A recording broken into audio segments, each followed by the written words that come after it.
"The world is simple, and life is simple too," said the eccentric philosopher. "How?" answered youth. "Anyone can see that it is a chaotic mass of contradictions." "That is not because the world is complicated," reasoned the philosopher. "It is because you are making the world complicated." The issue is not about how the world is, but about how you perceive it. Do you have the courage to take off your glasses of subjectivity with whom you view the world? This is the individual psychology of Alfred Adler. It would not be easy to find another author from which so much has been borrowed from all sides without acknowledgement than Alfred Adler, writes Henry F. Ellenberger in The Discovery of the Unconscious. In 1911, the Austrian doctor and psychotherapist Alfred Adler decided to split from Freud's Psychoanalytical Society. Disagreeing with Freud's ideas, he decided on creating his own approach to understanding the human nature, founding the Society for Individual Psychology 1 year later. Instead of making the past of a person the main subject of discussion, he rather focused on the present and the future. He created his own philosophy, a view of the future, and a way of helping us to make sense of how we and other people have become who and how we are. The past really doesn't matter, Adler suggests. We don't think about past causes, but rather about present goals. This is called teleology in Adlerian psychology, the study of the purpose of a given phenomenon, opposed to etiology, the study of causation.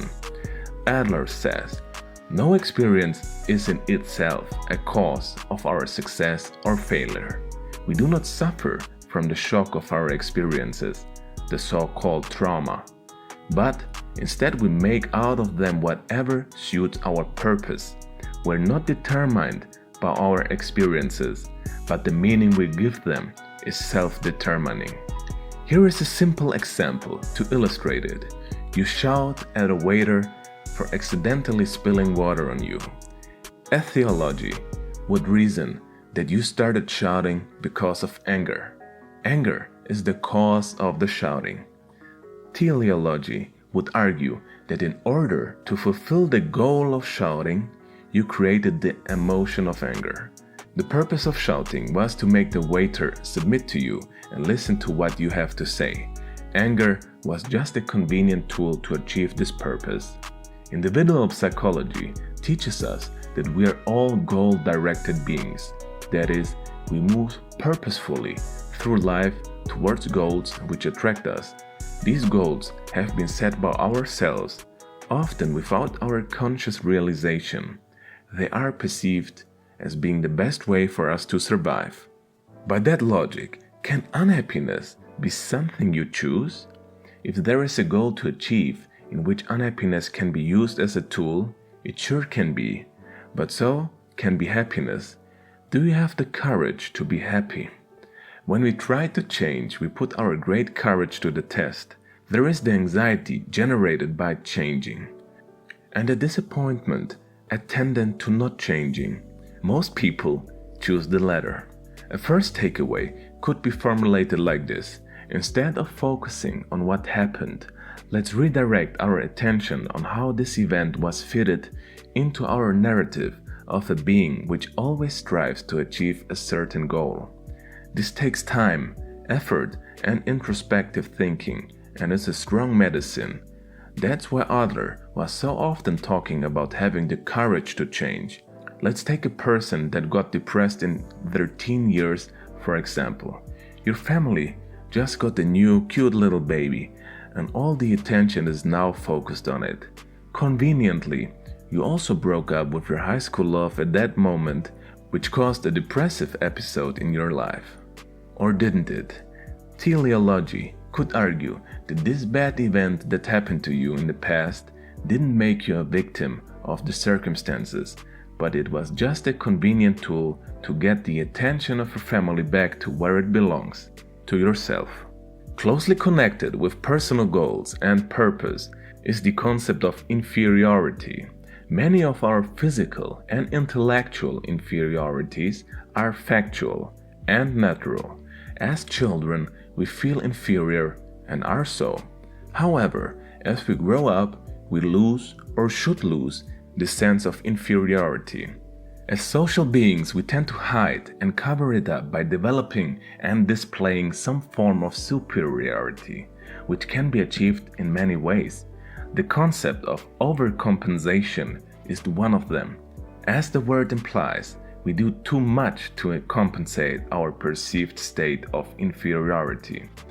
Add to that depreciating others, boasting about your own past achievements, and avoiding everything which could risk the exposure to situations that could reveal ourselves as a fraud who really isn't superior in any way, and you have created a so-called superiority complex. On the other hand, the felt minus of inferiority can also be tackled in a healthy way with a normal amount of compensation, guiding us on our way of improvement and giving life more meaning.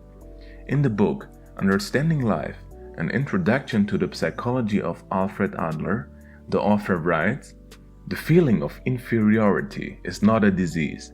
It is a stimulant to healthy, normal development. It becomes a pathological condition only when the sense of inadequacy overwhelms individuals, and instead of stimulating them to useful activity, makes them depressed and incapable of development." This state of extreme inadequacy, in which we become incapable of progressive development, is called an inferiority complex.